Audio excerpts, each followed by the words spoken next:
This video is brought to you by Veloy. In this video, I'm spending a rainy day photographing this whimsical city in Japan called Nara, which is around 1 hour away from Osaka by train. Nara isn't only known for its beautiful temples and peaceful parks, but also for one thing in particular: friendly deer living in the middle of the city. This day trip was incredibly relaxing and on top of that, full of interesting shots to bring home. So, without any further ado, let's start.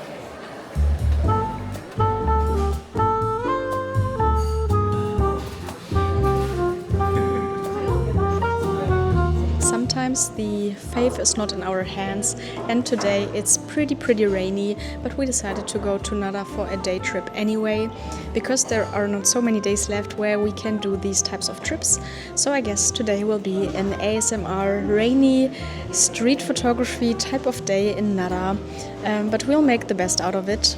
And by the way, I have my Leica M6 with me because I didn't want to bring my Leica M10 to not get it completely soaked. But even with the Leica M6 and holding an umbrella in the other hand, it's a little bit tricky. So today I will shoot with a camera that I didn't bring myself because my partner actually borrowed a point-and-shoot camera from me. But today I will borrow it back and shoot with my Olympus AF-10 Super for a little bit and see if we can catch any shots. So einen guten Matsch habe ich noch nie getrunken, glaube ich. Allein hier ist ja schon mega lecker.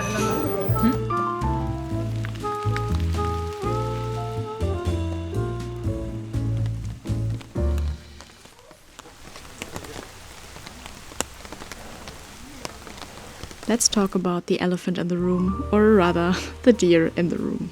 It's estimated that around 1,200 free deer live spread out around the city of Nara. So, mind your step, because there are plenty of, well, mines in the middle of the street.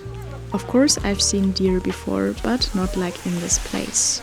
Here, the deer are just more like proper inhabitants of the city, standing inside shops, crossing the road, munching on grass in temples and shrines, and so on. So naturally, the question is, why are there so many deer living in the city? Based on a legend, it is believed that one of the deities came riding on a deer, which is why people declared them as sacred and took them in. For several hundred years, there was even a death penalty for those who killed one of the deer. Nowadays, the deer are pretty used to humans and rather domesticated. You can even buy crackers to feed them, and some of them are even polite and take a bow to greet you, aka heighten the chances of being fed.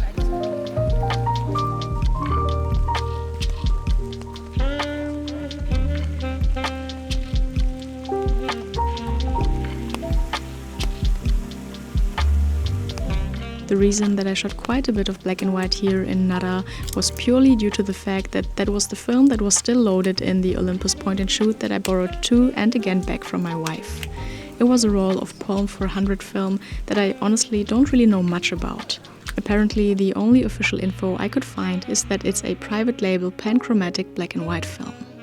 The film turned out a bit grainier and less sharp compared to how I like it, but I am not sure if it's truly the look of the film or just happened because the film has been in the camera for ages already, and I also developed it in Rodinal, which might have not been the best combination. I don't know for sure, but I assume that maybe it could be respooled Fomapan, since the developing times were suspiciously comparable. Honestly, this is not my favorite look, but for whatever reason I think it suits the Japanese scenes rather well. It might be that these Japanese scenes in contrasty and grainy black and white immediately remind me of Daido Moriyama, so even though shooting this film was not really a conscious choice, I'm pretty happy it turned out this way.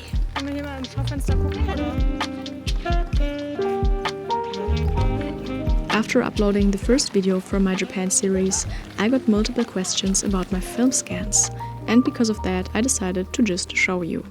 I've developed all of my C41 film in Tokyo towards the end of the trip, but decided to scan it all by myself when back home. And for that I use a camera scanning method paired with this device here by Veloy, who I'm super happy to have back as a sponsor of this video. This thing here is called the Veloy EZ35, and it's basically a light-tight box with an integrated LED light and interchangeable film holders. You can scan in 35mm with or without the border, but also something like mounted slides or half-frame images. All you need is any digital camera with a lens, preferably though a macro lens to get the highest resolution out of your negatives. The best thing about this is that it attaches directly to your camera lens via these extension tubes, so that you get the perfect spacing and angle between your negative and your camera sensor. Compared to a classic camera scanning setup by using a tripod or copy stand, you don't have to fiddle around with getting the placement of the camera right, and you also don't have to black out the light in your room to avoid stray light.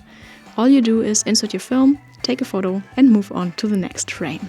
Honestly, the Veloy EZ35 is a total game changer for me because scanning has never been faster or more convenient. While scanning takes me around an hour per roll on a flatbed scanner, here it literally only takes me 5 minutes. Of course, I later convert the raw photos of the negatives into positives by using a dedicated software, in my case Negative Lab Pro, which is a Lightroom plugin.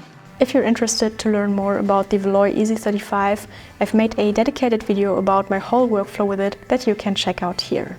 And the best thing about all this, in case you want to try out the EZ35 or any other Veloy product for yourself, you can actually get 10% off your purchase by using the code KarinVeloy10 or the link in the description box down below. Once again, thank you to Veloy for sponsoring this video and for making my life so much easier while I'm trying to work my way through the big pile of negatives I still have to scan from Japan.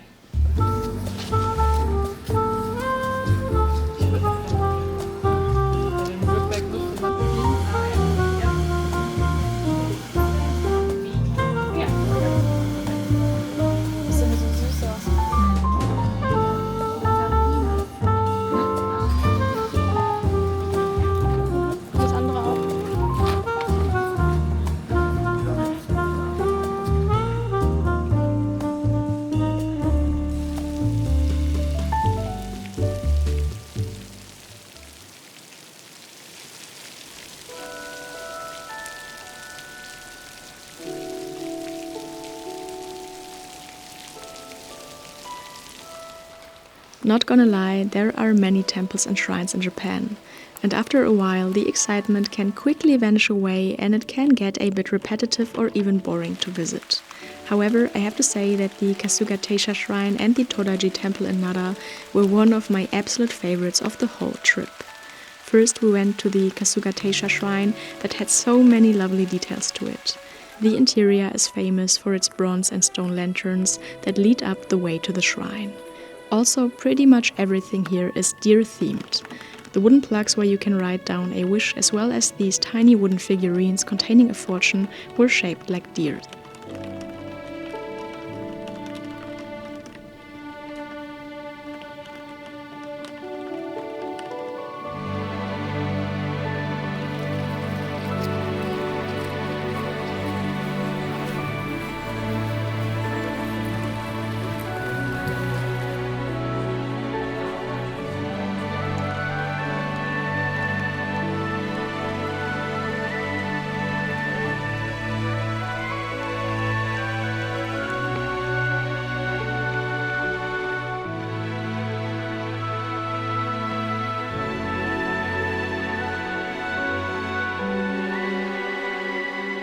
Next we visited the Todai-ji Temple, which is famous for its over 15-meter tall Daibutsu Buddha statue in the center of it.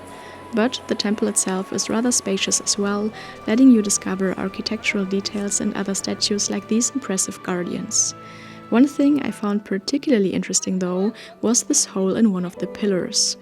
Apparently the hole is supposed to be the same size as one of the great Buddha's nostrils, and for those who manage to crawl through the hole, good health and protection shall be granted.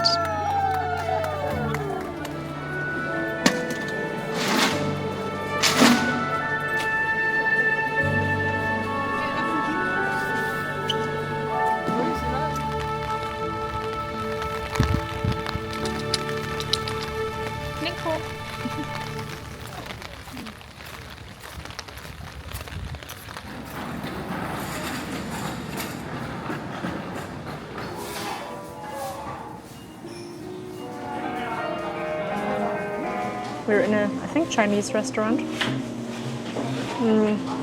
I ordered kimchi fried rice. It's pretty good.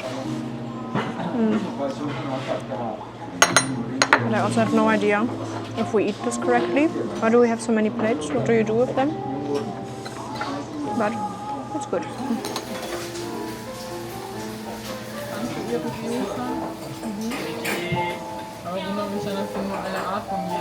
It finally stopped raining and it was about time because the rain was slowly getting on my nerves. But I have to say, Nara in the rain wasn't too bad. The pros were definitely that it wasn't as crowded anymore, not so many tourists on the street. And secondly, that the deer didn't mind the rain, they were out anyway. But of course the con was that I couldn't take images as comfortably. The umbrella and the ekizaki were definitely a lifesaver today. But I feel like I could have probably taken a bit more photos without the rain. But on the other hand, the atmosphere was pretty nice in the rain, so I would say overall, still a very successful day.